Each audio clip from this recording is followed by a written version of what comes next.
If you want to protect yourself, get a double-barrel shotgun.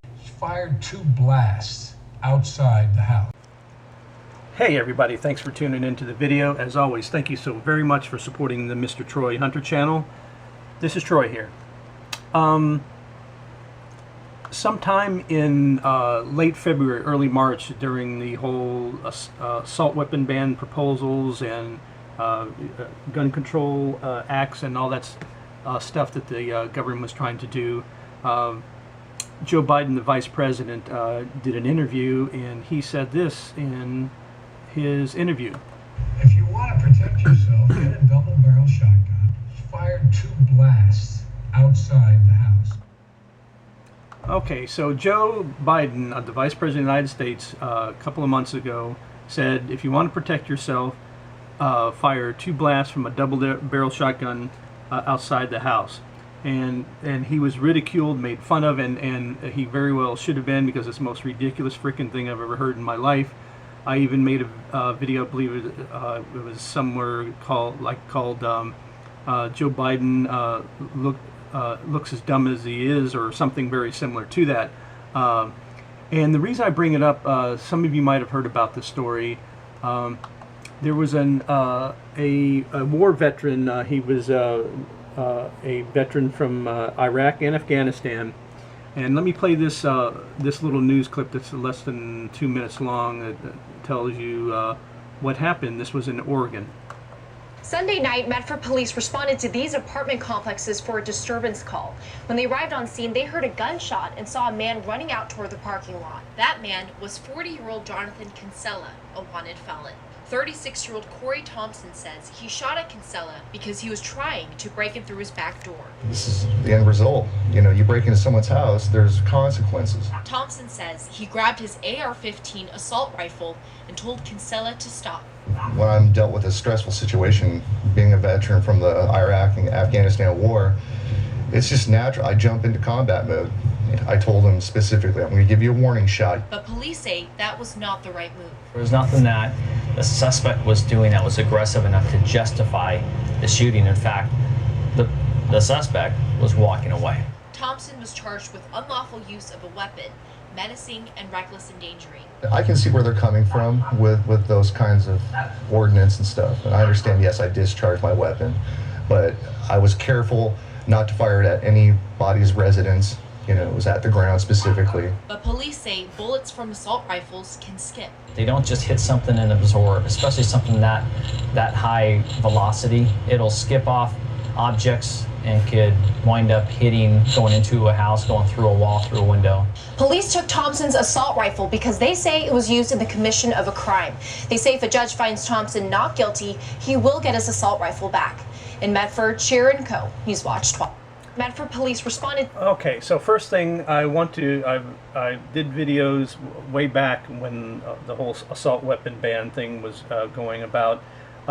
Sharon, an AR-15 is not an assault weapon, so get your facts straight before you do your stories. So that's what I'm going to say about that, because it just pisses me off to no end, the people calling an AR-15 an assault weapon. Now, as far as what this guy did, he actually saved this guy's life because this guy, it does, as most news agencies and news, you know, any type of news, a lot of them don't give you the full story. I watched this this guy, the veteran. Let me find his picture again. On different channels, which I can't find the videos now, and I've read the story that this guy who was trying to break into his back door was a wanted felon. He had been arrested numerous times, and including a couple of times for breaking and entering. No, go figure. And so, like I said, this guy actually saved his life, and because he gave him a warning shot. He very well could have let this guy break into his home and shoot him and kill him. But he, as a trained soldier, went and confronted this guy. And like I said, the whole story is not told here because the guy he heard the noise outside, and he witnessed the guy throwing his patio furniture around and smashing it. acting erratically. When he went out to confront him, the guy threatened him. So, and he said he was in fear for his life. He didn't say it in this story here, but in the other stories that I've read, and he was on, a lot of other news reports, that he felt threatened for his life. So he told the guy at first he was going to give a warning shot, and the guy continued, running his mouth and saying that he was going to do something to this guy here. So he shoots the warning shot. And like I said, this guy is a professional. He's a soldier and a veteran from 2 wars, and he's used an M16, and now he's got an AR-15, and he knows how to use it.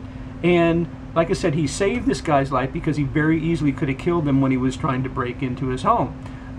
Thank goodness I live in Florida, because we have the stand your ground law. If in Florida, if you feel threatened in any way, and it doesn't have to be somebody threatening you with a gun. If you feel that you're in danger of being hurt, it just has to be of hurt and not of being killed.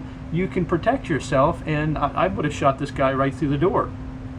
And I don't know what the laws are there in Oregon, so I don't know. But also to hear that little pissant who had his hair all nicely cut and combed and in the suit. I don't know if he's a police spokesman or he's actually a policeman himself, but for them to want to arrest somebody who fought in 2 wars, is a professional soldier and knows how to handle a weapon, and to charge him with a crime for doing this is ridiculous. And for them to say that they take his gun away and they'll give it back because only if he's found not guilty because it was used in a crime. Well, it's not like he used it in trying to rob a store or rob somebody or anything like that. He used it actually to protect himself, and if he has a family or his home. And so I don't know what's going on in Oregon. I don't live there. So if any of you live there, let me know what's going on. What the laws are about protecting yourself. But it's such a travesty to treat a war veteran this way. But it just shows you that what this country is all about, and it shows you what our government is about, even though the government is not directly involved in it. But this is what the Vice President said. If you want to protect yourself, get a double-barrel shotgun. Fire 2 blasts outside the house. Well, and this guy here just fired 1 blast into the ground with an AR-15 and ended up being arrested. So that's my video. Let me know what you guys think in the comments. And let me know if you would have shot the guy who was breaking into your home. And I know it's different for different states as far as how you can use deadly force. Also give me a thumbs up if you like the video. And like I said, don't forget to leave the comments in the video. As always, thank you for supporting my channel, and we'll see you next time.